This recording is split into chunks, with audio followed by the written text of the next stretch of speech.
Okay, so I thought it might be fun to do a series of videos on how to get up from the floor without looking like you'd honestly rather just stay down there. It's a problem I'm pretty sure we've all had, where you end up after a really cool spin on the floor and then you realise, I want to get up now, but I don't know how to do it without looking really awkward and clumsy and kind of breaking the flow, or just doing the same thing again and again. So yeah, I'm going to try and do a little series of videos ranging from beginner to intermediate to advanced ways of getting up from the floor. Okay, so we're going to start off with a lazy spin up, as I term it. So first of all, I'll show you it, and then I'll talk you through how we're going to do it. Okay? So first of all, it's going to look like this eventually.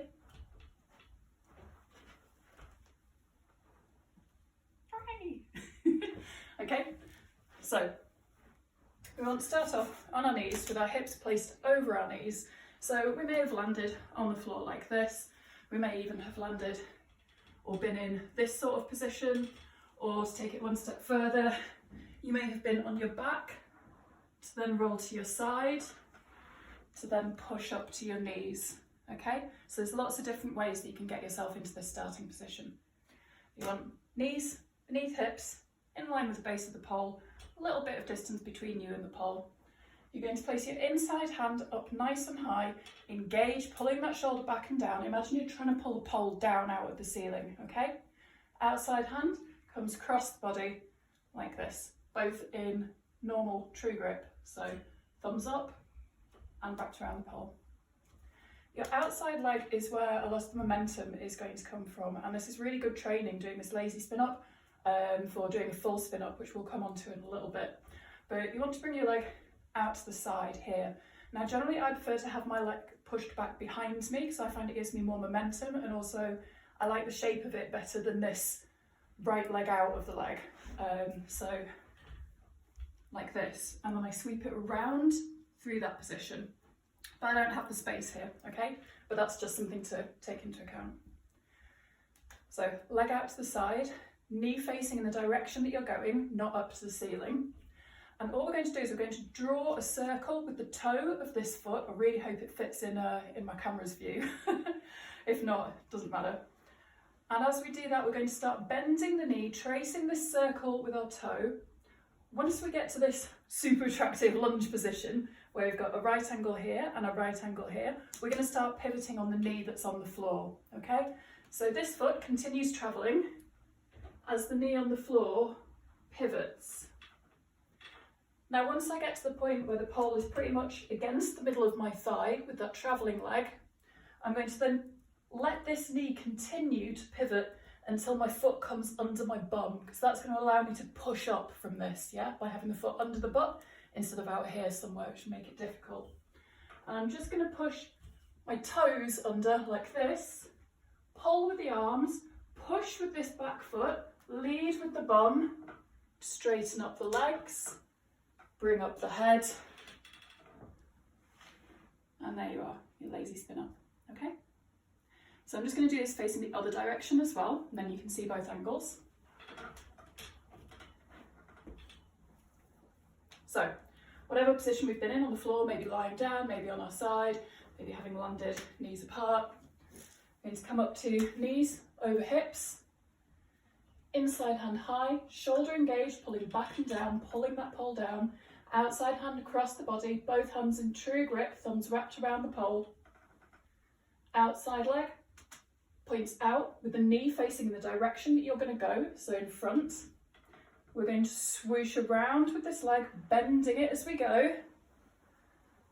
Once we get our foot in front of the pole, we're going to tuck our toes underneath on that back foot, making sure it's underneath your bum, not out here, yeah? Push through that foot, lead with your butt, and then pull the rest of your body up. Okay? So don't forget to lead with your butt, yeah? So when you're coming up, try and keep your head down. Let me show you. Inside hand high, outside hand across the body, outside leg pushed out to the side, knee facing the direction we're going to go, swoosh with the foot, bend the knee, pivot on the other knee, up with the foot, And then instead of just pushing up like this, I'm tilting, yeah? So my butthole is pointing the direction I'm going and my head is leaning away from it. Push with my bum until my legs are straight and then allow my hips to pull the rest of my body around. Okay, so it gives you a nice sort of corkscrewing up effect, hopefully. All right, so that's your lazy spin up. Feel free to pause the video, give it a couple of tries, and then we're going to move on to a little variation of that, okay? All right, so this one is very similar, and it's also good prep for learning your cradle spin up, which is a really freaking difficult move. And I don't have room to demonstrate it. So we'll just be doing the lazy cradle spin up, but it's going to look like this.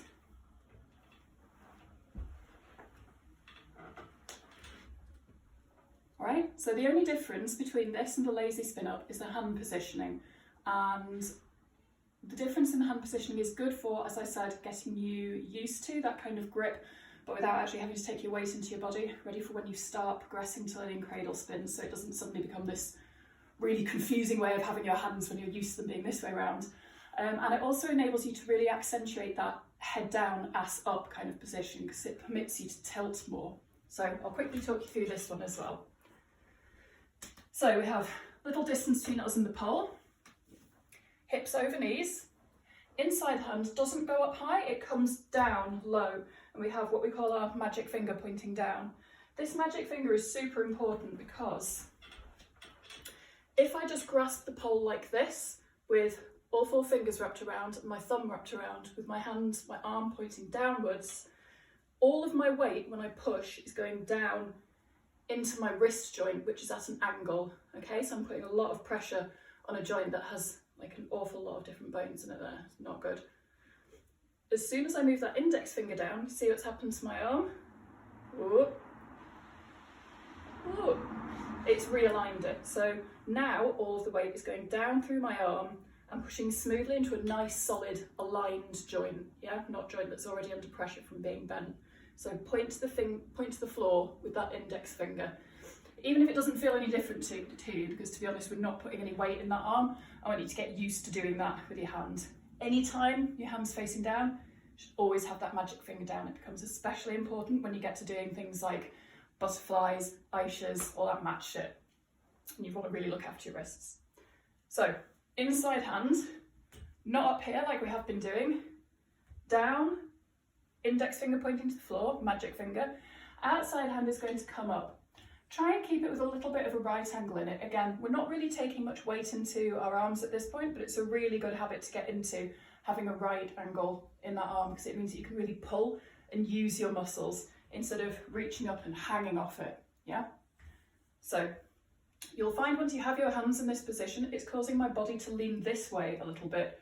And it feels a little counterproductive to what I want to do, because I want to spin this way, right? But my body's leaning sort of back and away. That's because I'm really leading with the butt this time. You'll see what I mean. So, outside leg doing the same thing as before, drawing that circle round, coming up. But as you can see, I can get my butt a lot further around from having my hands in this position, yeah? So my head's all the way over here, my butt's all the way over there. I'm almost horizontal with my spine. Push your toes underneath, under your butt, and then really pull with the top hand, push with the bottom hand, push through the toes and the bottom foot, straighten the legs, twist, still moving around, and then come up, okay? Let me show you facing this direction as well. So, inside hand, not high, low, index finger pointing to the ground. Outside hand, true grip, so thumb wrapped around the pole. Try and get a nice right angle in that top arm, good practice. Outside leg comes out, body already starting to lean away. Leg swooshes round, steps down, pivot on the knee, tuck the foot under, pull with the top hand, push with the bottom, and swing round. Okay? I actually find that easier than doing it this grip, but yeah, it's up to you. Just a couple of little variations there. So feel free to go through and practice that. Don't forget to do both sides, obviously. And then we're going to come into our spin up, which is kind of a step above from your lazy spin ups. Okay, so your spin up. Like I was saying before, I generally prefer to have my leg out here because I get more momentum from really whipping it around, but space doesn't permit that for me, and should be working on my strength to use more muscles to pull me up than momentum to whip me around anyway. So my leg's just going to go out to the side, but you can have it pointed behind you if you want. So first of all, let me show you what your spin up's going to look like. It's going to look like this. I'm so worried I'm going to kick that wall, but it'll be fine. Yay. Okay, you can even take that onto the pole if you want to, and then I know some of you will be familiar with me making you do that into a spinny climb to the top of the ceiling, because I'm evil. I'm not going to demonstrate that right now, but I am going to talk you through how to do your spin up.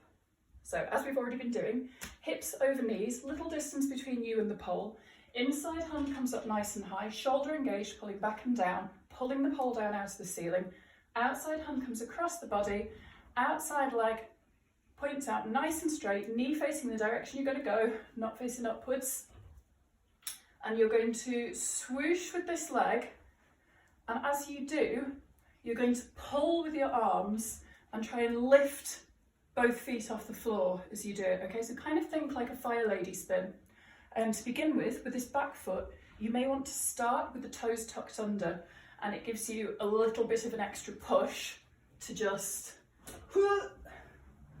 come up like that. But as you get better at these, eventually you want to have the top of your foot on the floor. Yeah? I'll try and do it in slow motion for you to see how this works. My hands are getting sweaty now because I get nervous filming stuff. So you want to really pull with the arms, swoosh with the outside leg, pull and spin, feet down and up. But a lot more elegantly when you do it faster, obviously. I suppose you probably could have just slowed the video down to see me do it more slowly, but I didn't think of that, and now it's too late. So, there you have it. Your lazy spin up, a little bracket grip variation on the lazy spin up, and your actual spin up, where you take both feet up off the floor, okay? Ways to get up off the floor without making it look like actually you'd honestly rather just stay down there. Now, if that's all going well, we can have a look at making those into what I call repeaters. So what I refer to as a repeater is putting like a little ancillary or extra move or transition in there, so you can do the same move over and over and over again without doing it, going standing, coming back down, going standing, coming back down, because I learn very well from repetition. You may not learn as well this way, but repetition is generally a good way of learning something. So, and it makes it more fun and helps improve your flow. Yeah, so I'm going to show you a couple of repeaters for those three techniques, okay? So starting off with the lazy spin up. If you need a refresher, go back to the start of the video and have a look at the tutorial again. We're going to go like this.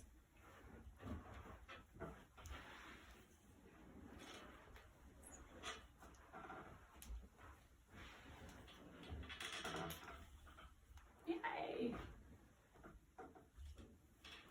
Okay, so nice and simple. Once we've done our lazy spin up to standing, I'm going to bring this foot around so it's coming in between the other leg and the pole, readjust my inside hand nice and high, take my outside hand off and it's going to come behind my back as I push my hips forwards, pointing that magic finger down, pulling with the top arm, and you'll see I've gone from being on the balls of my feet to coming over onto my toes, and I'm just going to do a controlled fall down onto my shin and knee, release the back hand, and at the same time as this leg starts moving around, the hand is moving around, pivoting on this knee, so we're back into our lazy spin up, to grab, push, and come up, yeah? leg comes through as hand goes up, hand goes behind, onto foot, down to knee, hand and foot round, pivot knee, and up. Okay. So, repeaters for your lazy spin up with bracket grip. It's going to look like this.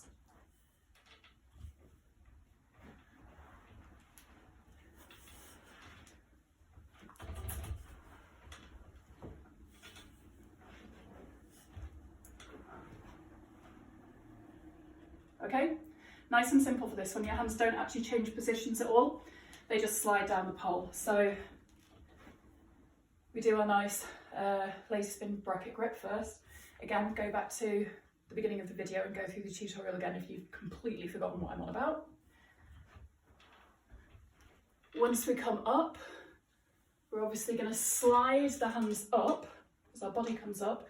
And then just like before, this leg comes round and through, and then as we come down, start bringing the hands down again. To land, pivot, come up, hands up, lower down, land, pivot, up, up. Okay, these are quite good cardio as well. I'm really sorry if my feet are like wildly flexed in any of this. I'm just very conscious of like hitting the walls with my toes. So finally, we're going to have a go at doing our spin up as a repeater, the full spin up rather than the lazy one. So again, I'll show you what that's going to look like. So I'll spin up again, refer back if you need to before moving on to this.